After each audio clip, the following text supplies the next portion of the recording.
Since time immemorial, for eons, dark eons, brother, Commander players have asked the question, how much targeted removal should I run in my Commander deck? Well, don't worry, old Nicky G is here with the institutional memory, the time won perspective of 1,000 games won and 10,000 losses.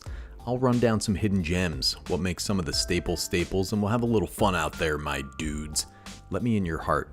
Let me pour my love in your empty vessel. Let me caress the soft spot inside of you by liking and subscribing to the channel, brother. It's free, just like my Discord, and I have a Patreon if you want to support the channel directly. Thanks, brothers. Now you're sitting down and building your deck, right? You start with your commander, and you're examining what kind of removal you should run, and if you should run removal at all. You need to first examine your commander. Some commanders want very specific types of removal. Some pay off instants and sorceries, and some want creature-based. Let's take Zaxara for example, right? We're building a Zaxara deck. Zaxara says whenever you cast a spell with X in its mana cost, create a 0/0 green Hydra creature token, then put X +1/+1 counters on it. So it's a card like Beast Within, perfectly fine for this deck. Yeah man, you know what? It's perfectly fine. But would the added synergy of a Dregs of Sorrow be better? Maybe Curse of the Swine? Well, the short answer is you probably want both. You want both because you want efficient, versatile, instant speed removal, and you want synergy pieces. Your synergy pieces should be primarily there because they work nicely with your commander, but incidentally remove nuisance board pieces. You always want the ability to interact with your opponent's stuff. We talked a little bit about Beast Within. You know, what is it that makes this such a bonkers card, such a ubiquitous piece of removal? Well, it's 2 and a green for an instant, destroy target permanent. Its controller creates a 3/3 green beast creature token, so that beast in the end of things is not going to be super consequential. But this is target permanent. That's any permanent. You know, Gaia's Cradle, Smothering Tithe, an Atali Primal Conqueror, damn Soul Ring. You know, this is a Swiss Army knife that kills basically anything. A little later on in the timeline, the white version came along, Generous Gift, basically the same card, man. Now you're over there saying to yourself, this takes care of a lot of problems, you know, most problems, but there are decks that don't mind their stuff dying, they just pull it right out of the graveyard. What if the problem permanent has Indestructible? What are you gonna do then? Well, there is stuff that takes care of that. You're looking for exile effects. You got a damn Swords to Plowshares out there. You got Path to Exile. Those are going to take care of creatures and are fine cards. But what if there are other problem permanents? Now this is specific to black and white, or Orzhov as we say. Anguished Unmaking. 1 white and a black instant, exile target non-land permanent, you lose 3 life.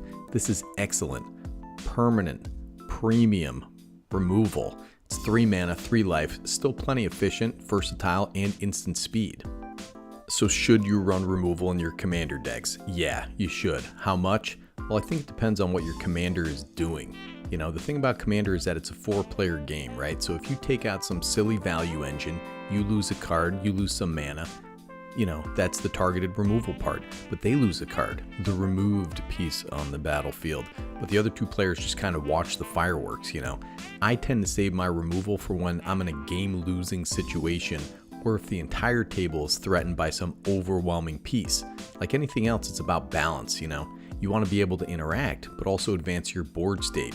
That's why synergy is just as important as having the ability to interact, and learning when to deploy your removal is just as important as deciding how much to include, but that comes with time, man. That's a time-won skill.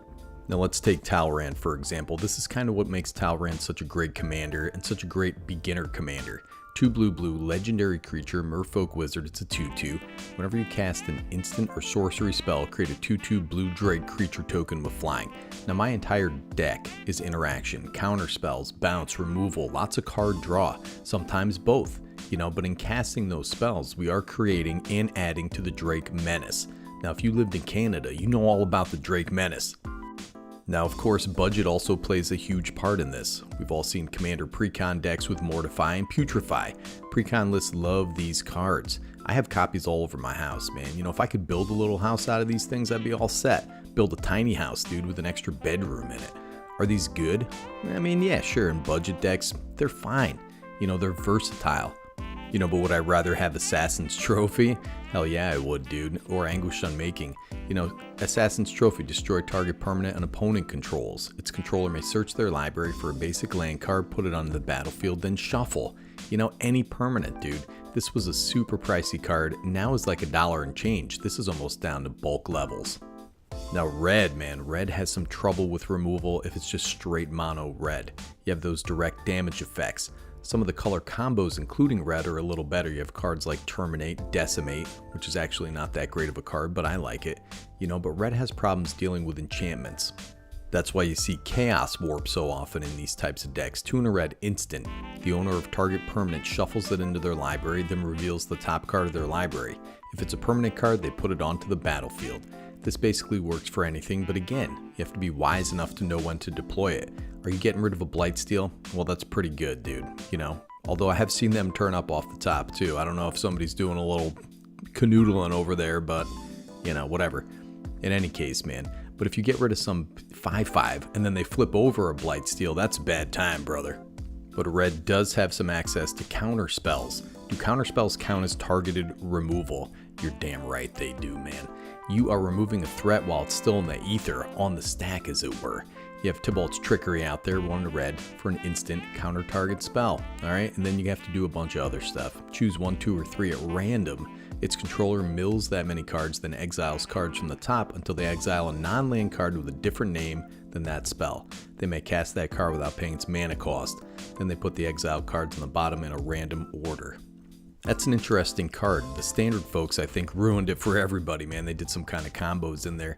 You also have the old 2-for-1 out there, Pyroblast. 1 red mana for an instant, choose 1, counter target spell if it's blue, destroy target permanent if it's blue. Stuff needs to be blue though, you're going to be in a deck where you're going to be countering their counter spells.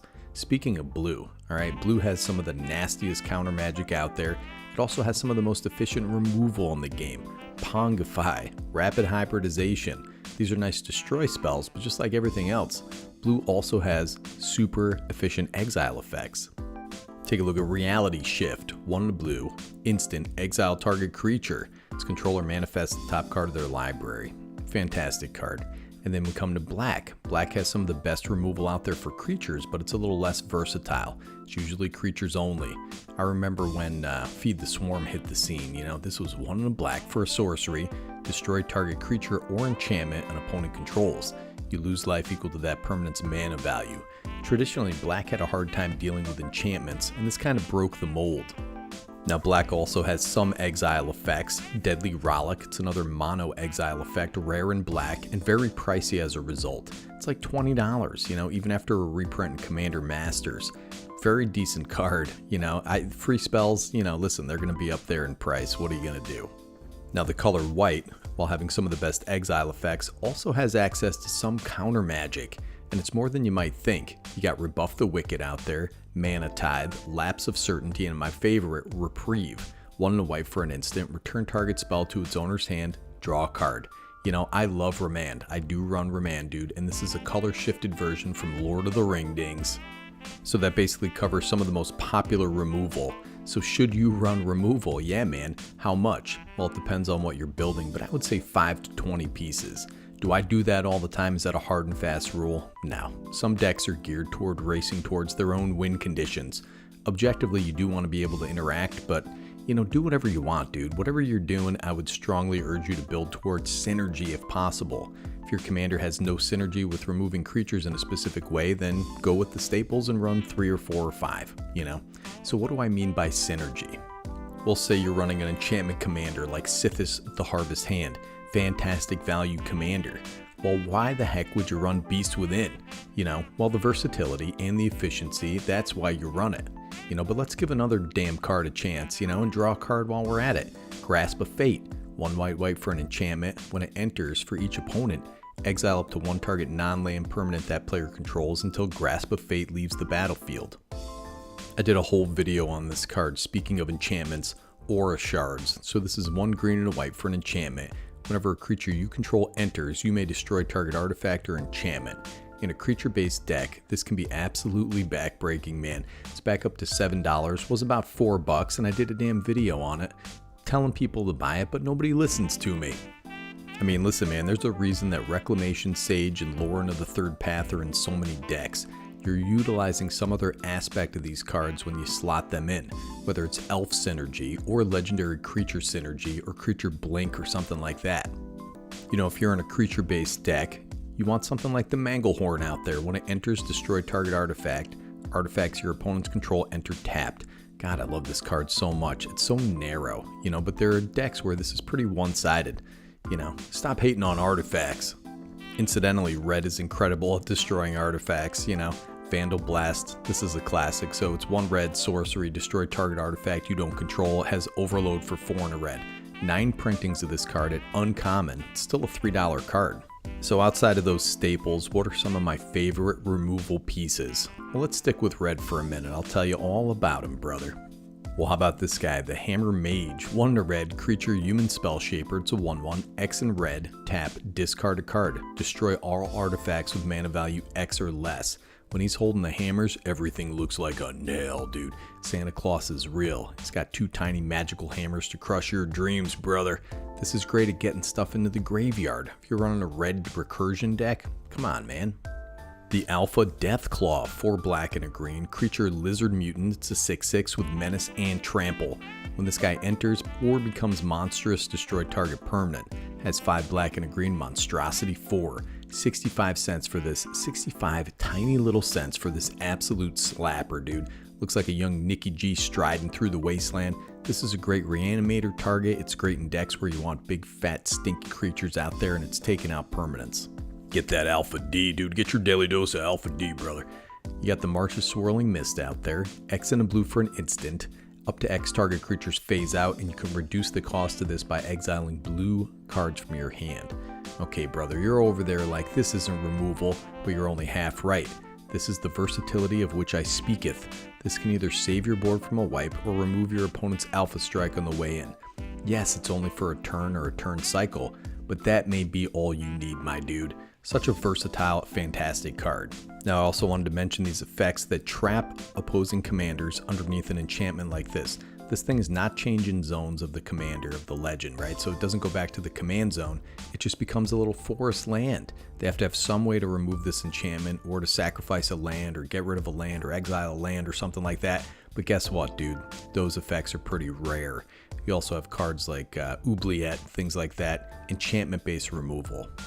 And have you ever seen this bad boy? Suspend. 1 blue mana for an instant, exile target creature, put 2 time counters on it. If it doesn't have suspend, it gains suspend. 1 blue mana for this 24-cent card. It's again, not permanent removal, it doesn't remove it from the earth, you know, but 2 turn cycles can be an eternity to dig for answers or take out that silly goose with the Blightsteel waiting with suspend counters on it. Take the player right out of the game.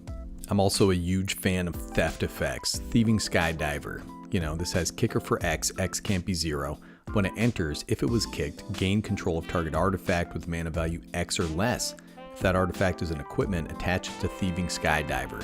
So this guy's the Soul Ring Sniper, the Lightning Greave Sniper. You know, those cards are in so many decks because they can go in every deck. This has gotten me so much value over time and it has flying. Fantastic.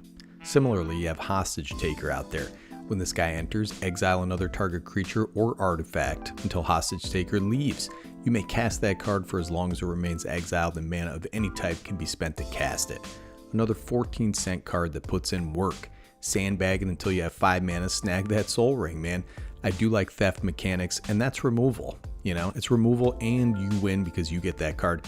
These effects drive people crazy, but these two make it into a lot of my decks. But listen, man, sometimes you gotta plan ahead. Sometimes you have to plan so far ahead you remove stuff right out of your opponent's deck. Praetor's Grasp. 1 black for a sorcery. Search target opponent's library for a card, exile it face down. Then that player shuffles. You may play that card for as long as it remains exiled. This is another card I did a little video on when it got its secret lair. Hey man, listen, this card is cheap, buy it now. You know, and now it's 15 bucks. Good job, you fool of a toque. This is a bit spiky.